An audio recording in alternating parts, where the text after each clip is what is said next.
ക്രിസ്തു സഭയെ വിശുദ്ധീകരിച്ചത് ദൈവസേവനത്തിനുള്ള ഒരു സമൂഹമായി വേർതിരിച്ചത് വഴിയാണ്.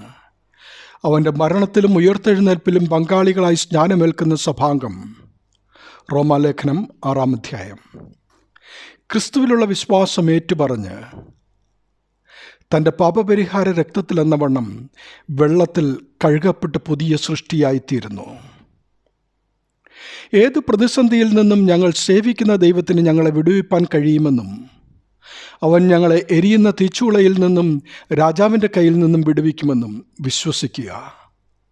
അല്ലെങ്കിലും ഞങ്ങൾ രാജാവിൻ്റെ ദേവന്മാരെ സേവിക്കുകയില്ല, രാജാവ് നിർത്തിയ സ്വർണ്ണബിംബത്തെ നമസ്കരിക്കുകയില്ല എന്നറിഞ്ഞാലുമെന്ന് നെബൂഖദ്നേസർ രാജാവിനോട് ഉത്തരം പറഞ്ഞ ചന്ദ്രക്കിനെയും മേശക്കിനെയും അബേദ്നെഗോവിനെയും രക്ഷിച്ച ദൈവം നമ്മോടും പറയുന്നു. ഈ ജീവിതം ഏതുമില്ല എന്നെണ്ണുക. എരിയുന്ന തീച്ചുളയിൽ വീണാലും ഭയപ്പെടേണ്ട. സകലത്തിൻ്റെയും സൃഷ്ടിതാവും ഉടയവനും അധികാരിയുമായവനിൽ വിശ്വസിക്കുക.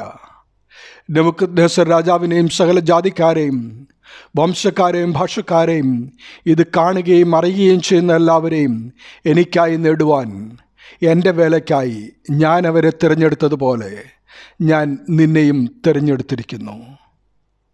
രാജാവ് ചന്ദ്രക്കിനെയും മേശക്കിനെയും അബേദ്നെഗോവിനെയും ബാബേൽ സംസ്ഥാനത്ത് സ്ഥാനമാനങ്ങൾ കൽപ്പിച്ചു കൊടുത്തതുപോലെ നീയും എന്നോടൊപ്പം അധികാരത്തിൽ വരും.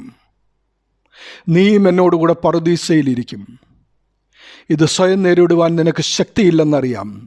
അതിനാണ് പരിശുദ്ധാത്മാവെന്ന കാര്യസ്ഥനെ തന്നിരിക്കുന്നത്.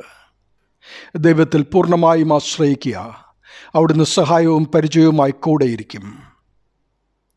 സ്നേഹത്തിൻ്റെ കുദാശയായ വിവാഹ കുദാശയിലൂടെ ക്രിസ്തുവും സഭയും തമ്മിലുള്ള നിസ്തുല സ്നേഹത്തിൻ്റെ പ്രതിഫലനം നമ്മുടെ ഓരോരുത്തരുടെയും ദാമ്പത്യ ജീവിതത്തിലും പ്രതിഫലിക്കുവാൻ നമ്മുടെ കർത്താവ് സഹായിക്കും.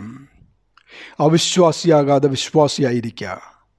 കുരിശിൽ കിടന്നുകൊണ്ട് പിതാവേ ഇവരോട് ക്ഷമിക്കണമേ എന്ന് പ്രാർത്ഥിച്ച ക്രിസ്തുവിൻ്റെ ജീവിതമാണ് ക്രിസ്ത്യാനിയുടെ ജീവിത മാതൃക.